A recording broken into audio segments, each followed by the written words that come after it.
નમસ્કાર, હું છું વિહંગા પરમાર. સિટી ન્યૂઝમાં આપનું સ્વાગત છે. સૌપ્રથમ એક નજર આજના મુખ્ય સમાચારો પર. અંકલેશ્વરમાં ઓએનજીસીમાં નોકરી અપાવવાના બહાને 1.80 કરોડની છેતરપિંડી કરનાર ભેજાબાદ ઝડપાયો. ઉમરલા પોલીસ મથકનું ભરૂચ જિલ્લા પોલીસ અધિક્ષક મયુર ચાવડા દ્વારા વાર્ષિક ઇન્સ્પેક્શન હાથ ધરવામાં આવ્યું. લોક દરબારમાં આગેવાનો અને ગ્રામજનો ઉપસ્થિત રહ્યા. અંકલેશ્વરની વાલિયા ચોકડી નજીકથી ઇકો કારમાંથી 2.82 લાખનો વિદેશી દારૂ ઝડપી પાડતી એલસીબી. ભરૂચ એલસીબી પોલીસે પાયલોટિંગ કરતી સ્વિફ્ટ કાર સાથે ઈસમોની ધરપકડ કરી. અંકલેશ્વરની અમૃતકુંજ સોસાયટીમાં રહેતા ઘનશ્યામ રાજપૂતે વિરાટનગરમાં રહેતા ઓગસ્ટ પાંડે નામના ઈસમ વિરુદ્ધ ઓએનજીસીમાં નોકરી અપાવવાના બહાને 1.80 લાખની છેતરપિંડીની ફરિયાદ શહેર એ ડિવિઝન પોલીસ મથકમાં નોંધાવી હતી.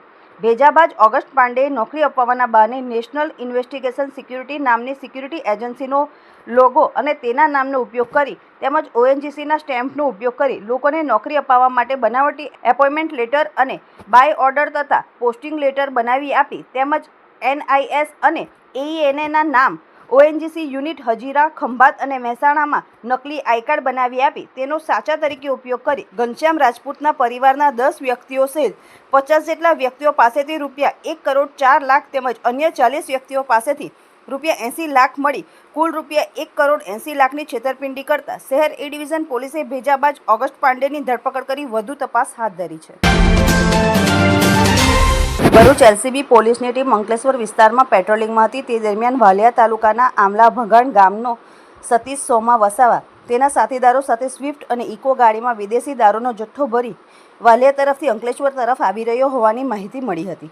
જે મળેલી માહિતીના આધારે એલસીબી પોલીસે વાલિયા ચોકડીથી વાલિયા રોડ ઉપર તપાસ કરતા રોડની બાજુમાંથી વિદેશી દારૂનો જથ્થો ભરેલ ઇકો કાર સાથે વાલિયાના આમલા ભગાણ ગામના સતીશ સોમા વસાવાની ધરપકડ કરી હતી. સાથે પાયલોટિંગ કરતી સ્વિફ્ટ કાર સાથે વિપુલ ભારત વસાવાની ધરપકડ કરી હતી. એલસીબી પોલીસે ઇકો કારમાંથી રૂપિયા 2,82,000નો વિદેશી દારૂનો જથ્થો, 3 લાખની ઇકો કાર તેમજ 4 લાખની સ્વિફ્ટ કાર અને 2 નંગ મોબાઈલ મળી કુલ 10,02,000નો મુદ્દામાલ કબજે કરી સતીશ વસાવાની સઘન પૂછપરછ કરતા અગાઉ નોંધાવેલ ઓર્ડર મુજબ વાલિયાના ચમારિયા ગામના શૈલેષ વસાવા વિદેશી દારૂનો જથ્થો આપી ગયો હતો અને મહારાષ્ટ્રના ખાપડનો હરેશ વલવીએ બિયરનો જથ્થો આપી ગયો હોવાનું જણાવ્યું હતું. આ વિદેશી દારૂનો જથ્થો ઝઘડિયા, વાલિયા અને અંકલેશ્વર તાલુકાના 13 ઈસમોને પહોંચાડવાનું હોવાનું તેણે જણાવ્યું હતું. એલસીબી પોલીસે વિદેશી દારૂ આપી જનાર 2 ઈસમો સહિત 13 ઈસમોને વોન્ટેડ જાહેર કરી તેઓ વિરુદ્ધ જીઆઈડીસી પોલીસ મથકમાં ફરિયાદ દર્જ કરાવી હતી. જીઆઈડીસી પોલીસે ગુનો નોંધી વધુ તપાસ હાથ ધરી છે. ઝઘડિયા તાલુકાના ઉમરલા પોલીસ મથક ખાતે ભરૂચ જિલ્લા પોલીસ વડા મયુર ચાવડા દ્વારા વાર્ષિક ઇન્સ્પેક્શન હાથ ધરવામાં આવ્યું હતું. વાર્ષિક ઇન્સ્પેક્શન દરમિયાન લોક દરબાર યોજાયો હતો, જેમાં ગ્રામજનો અને આગેવાનો ઉપસ્થિત રહ્યા હતા.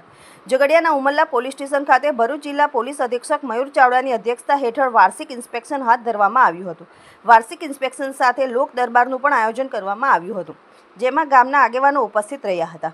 આગેવાનો અને હોદ્દેદારો સાથે સંકલન કરી કાયદો અને વ્યવસ્થા વિશે ચર્ચા કરવામાં આવી હતી. તમામ આજુબાજુ થતી ગેરકાયદેસર પ્રવૃત્તિઓને રોકવા માટે પોલીસને સાથ સહકાર આપવા અનુરોધ કરવામાં આવ્યો હતો તેમજ ટ્રાફિક નિયમોનું પાલન કરવા લોકોને અનુરોધ કરાયો હતો. કોઈપણ ફરિયાદ હોય તો સીધો સંપર્ક કરવા જણાવ્યું હતું. આ પ્રસંગે ભરૂચ જિલ્લા અધિક્ષક મયુર ચાવડા, ઝઘડિયા ડિવિઝન મદદનીશ પોલીસ અધિક્ષક અજય મીણા ઉપस्थित રહ્યા હતા. आज हमारे उमल्ला पुलिस स्टेशन में एसपी सरकार नो ट्रेडिंग और थाने का इंस्पेक्शन था, जिसमें लोक दरबार लगाया गया, जिसमें ट्रैफिक से संबंधित, साइबर से संबंधित और किसी भी प्रकार की दलित मोहल्ला में और खनन से संबंधित किसी भी प्रकार की रजुआत हो तो उसके लिए लोगों को अपनी बात रखने के लिए कहा गया. और आगे भी कोई भी किसी भी प्रकार का आप लोगों का कोई भी शिकायत हो तो आप डिवीजन ऑफिस या एसपी सर के ऑफिस में जाके कर सकते हैं. सर ने अपना नंबर भी पब्लिक में दिया है, जिससे कि वो किसी भी तरह की माहिती और कोई भी सूचना, कोई भी शिकायत करनी हो तो उन्होंने कर सकते हैं. ગાયત્રીનગર સોસાયટી જંબુસરમાં કેટલાક અસામાજિક તત્વોએ કાયદો હાથમાં લીધો હતો. ગાયત્રીનગર સોસાયટીમાં શ્રી કૃષ્ણ મંદિરે સોસાયટી પરિવારની મીટિંગનું આયોજન શ્રી હિતેન્દ્રસિંહ ઠાકોરે 16 મુદ્દાના એજન્ડા અગાઉ નક્કી કર્યા મુજબ વિકાસના કામો માટે કરેલ હોય કેટલાક અસામાજિક તત્વોએ મીટિંગમાં હલ્લાબોલ કરી ગાળો અને ધમકીઓ આપી મીટિંગને વેરવિખેર કરી ત્યારબાદ જેસીબી બોલાવીને બિનઅધિકૃત રીતે હિતેન્દ્રસિંહ ઠાકોરના ઘરની ગટર ચેમ્બર સહિત લાઇન તોડી નાખતા હિતેન્દ્રસિંહે ન્યાયની દાદ માટે પોલીસ સ્ટેશન, નગરપાલિકા મામલતદાર કચેરી, પ્રાંત કચેરી, કલેક્ટર કચેરી અને સુરત RCMમાં રજૂઆત કરી છે. શું આવા અસામાજિક તત્વો ઉપર તંત્ર કાર્યવાહી કરશે કે કેમ એ જંબુસરમાં ચર્ચાનો વિષય બન્યો છે. ગાયત્રીનગર સોસાયટીમાં રહું છું અને અહીંયા શ્રી કૃષ્ણ મંદિરે 25 તારીખે અમે 16 મુદ્દાના એજન્ડાની એક સારા કામોની મિટિંગ રાખી હતી, જેમાં કેટલાક અસામાજિક તત્વોએ આવીને હલ્લાબોલ કર્યો અને મિટિંગને વેરવિખેર કરી નાખી હતી. અને જેના કારણે હું પોલીસ સ્ટેશનમાં ગયો હતો. ત્યારે કેટલાક અસામાજિક તત્વોએ અહીંયા હું આવ્યો ત્યારે જેસીબી બોલાવીને, જેમાં અરવિંદ ચૌહાણ, ચંદુ પતિયા, દિવ્યાંગ પરસારવાળા, કમલેશ ટીલવાની અને રોહિતભાઈ રમેશભાઈ ખારવા, જેમને નગરપાલિકાએ સરકારી કામ કરેલું હતું જેસીબીથી, એ એમને બિનઅધિકૃત રીતે તોડી પાડીને મને આ નગરપાલિકાની સુવિધાથી વંચિત કરેલો છે. આ અનુસંધાને મેં પોલીસ સ્ટેશનમાં, નગરપાલિકામાં, મામલતદાર કચેરીએ, પ્રાંત કચેરીએ, કલેક્ટરમાં અને RCM સુરતમાં એની રજૂઆત કરેલી છે અને મને આનો ન્યાય મળે એ માટે મેં માંગણી કરેલી છે. અંકલેશ્વર ઇન્ડસ્ટ્રીઝ એસોસિએશનની મેનેજિંગ કમિટીના 10 સદસ્યોની વરણી માટેની ચૂંટણી આગામી તારીખ 20મી જૂનના રોજ યોજાનાર છે, જે માટે 42 ઉમેદવારી પત્રકો ભરાયા હતા. અંકલેશ્વર ઇન્ડસ્ટ્રીઝ એસોસિએશનની મેનેજિંગ કમિટીના જનરલ કેટેગરીના 8, રિઝર્વ કેટેગરીમાં 2 તેમજ કોર્પોરેટ કેટેગરીમાં 2 સભ્યોની ટર્મ પૂર્ણ થતાં તેના માટે 42 જેટલા ઉમેદવારી પત્રો ભરાયા હતા, જેમાં જનરલ કેટેગરીમાંથી 34, રિઝર્વ તેમજ કોર્પોરેટ કેટેગરીમાંથી 4 ઉમેદવારી પત્રો ભરાયા હતા, જેમાં સત્તારૂઢ જનરલ કેટેગરીમાંથી 16 જ્યારે વિકાસ પેનલમાંથી 18 ફોર્મ ભરાયા છે. અન્ય 2 કેટેગરીમાંથી બંને પેનલમાંથી 2 ઉમેદવારોએ ફોર્મ ભર્યા છે. આગામી દિવસોમાં બંને પેનલોમાં મોવડીઓ અંતિમ 10 ઉમેદવારોની યાદી જાહેર કરશે. ફોર્મ પરત ખેંચવાનો અંતિમ દિવસ 10 જૂન છે. ઉલ્લેખનીય છે કે AIAના વહીવટમાં લાંબા સમયથી સહયોગ પેનલનો દબદબો રહ્યો છે, પરંતુ પાછલી 2 ચૂંટણીમાં તેને પીછેહટનો સામનો કરવો પડ્યો હતો. હાલ વિકાસ પેનલના 7 સદસ્યો બોર્ડમાં છે, જ્યારે સહયોગ પેનલના 10 ઉમેદવારોની ટર્મ પૂરી થતી હોય 13 સદસ્યો રહેતા આગામી ચૂંટણીના પરિણામ ઉપર સૌ કોઈની નજર રહેશે. અંકલેશ્વર યુનિવર્સિટી એસોસિએશન મેનેજમેન્ટ કમિટીની ચૂંટણી તારીખ 20 જૂનના રોજ અંકલેશ્વર યુનિવર્સિટી ઓફિસ પર યોજાવાની છે. આ ચૂંટણી માટે ફોર્મ ભરવાની છેલ્લી તારીખ 27 મે હતી, જેમાં અત્યાર સુધીમાં જનરલ કેટેગરી માટે ટોટલ 34 ફોર્મ ભરાયેલા છે, જેમાંથી 16 સહયોગ પેનલ તરફથી છે અને 18 વિકાસ પેનલ તરફથી છે. રિઝર્વ કેટેગરીમાં ટોટલ 4 ફોર્મ ભરાયા છે, જેમાં સહયોગ પેનલ તરફથી 2 છે તેમજ વિકાસ પેનલ તરફથી 2 છે. જ્યારે કોર્પોરેટ કેટેગરીમાં પણ ટોટલ 4 ફોર્મ ભરાયા છે, જેમાં સહયોગ પેનલ તરફથી 2 અને વિકાસ પેનલ તરફથી પણ 2 ફોર્મ ભરાયેલા છે.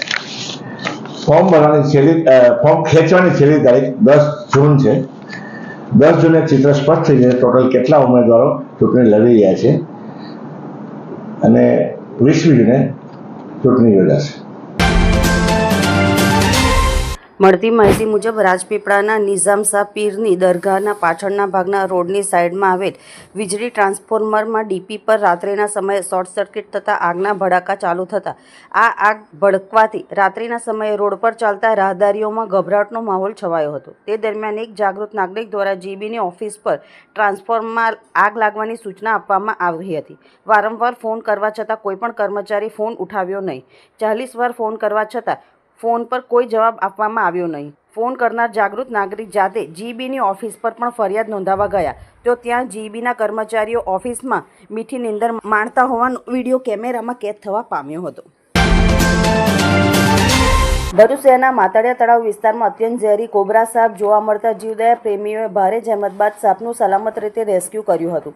ભરૂચ શહેરમાં માનવ વસ્તીથી ધમધમતા એવા માતડિયા તળાવ વિસ્તારમાં સાપ જોવા મળતા લોકોમાં ફફડાટ ફેલાયો હતો.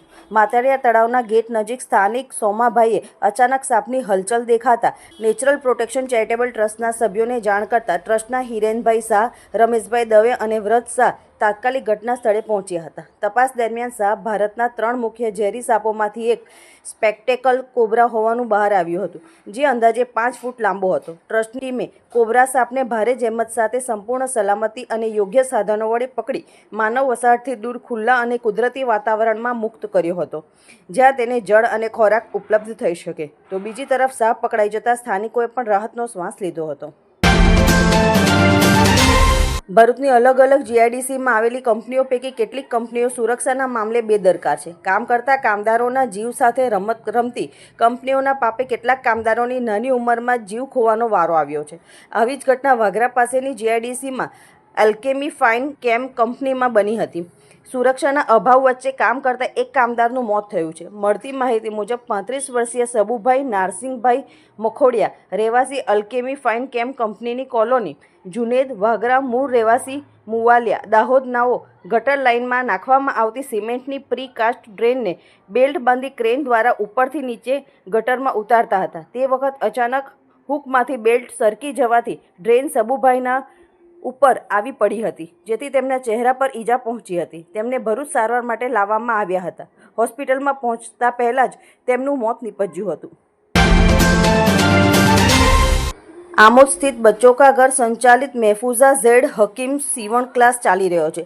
આમોદ નગર સહિત પંથકમાં ગ્રામ્ય વિસ્તારની બહેનો તાલીમ મેળવી રહી છે. આ ટ્રસ્ટ દ્વારા મહિલાઓને પગભર કરવા માટે અનેક પ્રકારના કાર્યો કરવામાં આવી રહ્યા છે. ગરીબ બહેનોના કલ્યાણ અર્થે સીવણ ક્લાસ ચલાવવામાં આવે છે, જેમાં આજ સુધીમાં અનેક બહેનોએ તાલીમ લઈ પોતાના પગ ઉપર ઊભી થઈ છે. આ ઉપરાંત શાળામાં અભ્યાસ કરતા બાળકોના કોમ્પ્યુટર ક્લાસ પણ ચાલી રહ્યા છે. તદુપરાંત અનેક સેવાકીય પ્રવૃત્તિઓ પણ કરવામાં આવતી હોય છે. આજરોજ યોજાયેલ કાર્યક્રમમાં સંસ્થામાં તાલીમ લીધેલ મહિલાઓને સરકાર માન્ય સર્ટિફિકેટ અર્પણ કરવામાં આવ્યા હતા. તદુપરાંત પરીક્ષામાં ઉત્તીર્ણ થયેલા વિદ્યાર્થીઓને પણ પ્રોત્સાહન ઇનામ એનાયત કરવામાં આવ્યા હતા. આમોદ જંબુસર માર્ગ પર બચ્ચો કા ઘર નામની સંસ્થા આવેલી છે. આ સંસ્થા વર્ષ 1977થી સેવામાં કાર્યરત છે, જ્યાં 1700થી વધુ બાળકો ધાર્મિક તેમજ શૈક્ષણિક અભ્યાસ મેળવી રહ્યા છે. અહીંયા મુસ્લિમ બાળકો મઝહબી શિક્ષણ પણ મેળવી રહ્યા છે. સાથે જ અહીંયા ગુજરાતી માધ્યમના ધોરણ 1 થી 12 તેમજ ઇંગ્લિશ મીડિયમના 8 સુધીના વર્ગો કાર્યરત છે, જેમાં હિન્દુ મુસ્લિમ સહિત દરેક જ્ઞાતિના બાળકો શૈક્ષણિક અભ્યાસ મેળવી રહ્યા છે. વધુમાં અહીંયા પાછલા 3 વર્ષથી બાળકો માટે કોમ્પ્યુટર ક્લાસ પણ કાર્યરત કરવામાં આવ્યા છે. ઇંગ્લિશ તેમજ ગુજરાતી માધ્યમ મળી અંદાજિત 1000થી વધુ બાળકો નિઃશુલ્ક શિક્ષણ મેળવી રહ્યા છે.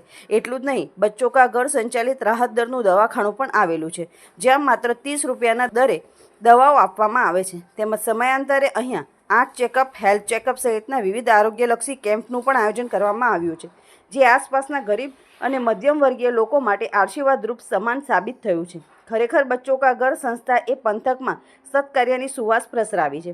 ઉલ્લેખનીય છે કે આ નામાંકિત સંસ્થા દ્વારા ધાર્મિક, શૈક્ષણિક, આરોગ્યલક્ષી સહિત મહિલાઓને પણ પગભર કરવાના પ્રયાસ કરવામાં આવી રહ્યા છે. છેલ્લા 7 મહિનાથી આ સંસ્થામાં સીવણ ક્લાસ પણ ચાલુ કરવામાં આવ્યા છે, જેમાં દરેક સમાજની બહેનો નિઃશુલ્ક તાલીમ મેળવી રહી છે. આજરોજ એક ભવ્ય કાર્યક્રમ આયોજિત કરવામાં આવ્યો હતો. અંતમાં મુખ્ય સમાચારો પર ફરી એક નજર. અંકલેશ્વરમાં ઓએનજીસીમાં નોકરી અપાવવાના બહાને 1.80 કરોડની છેતરપિંડી કરનાર ભેજાબાદ ઝડપાયો. ઉમરલા પોલીસ મથકનું ભરૂચ જિલ્લા પોલીસ અધિક્ષક મયુર ચાવડા દ્વારા વાર્ષિક ઇન્સ્પેક્શન હાથ ધરવામાં આવ્યું. લોક દરબારમાં આગેવાનો અને ગ્રામજનો ઉપસ્થિત રહ્યા. અંકલેશ્વરની વાલિયા ચોકડી નજીકથી ઇકો કારમાંથી 2.82 લાખનો વિદેશી દારૂ ઝડપી પાડતી એલસીબી. ભરૂચ એલસીબી પોલીસે પાયલોટિંગ કરતી સ્વિફ્ટ કાર સાથે ઈસમોની ધરપકડ કરી. આજના સિટી ન્યૂઝ અહીં સમાપ્ત થયા. નવીન સમાચારો સાથે ફરી મળીશું. નમસ્કાર.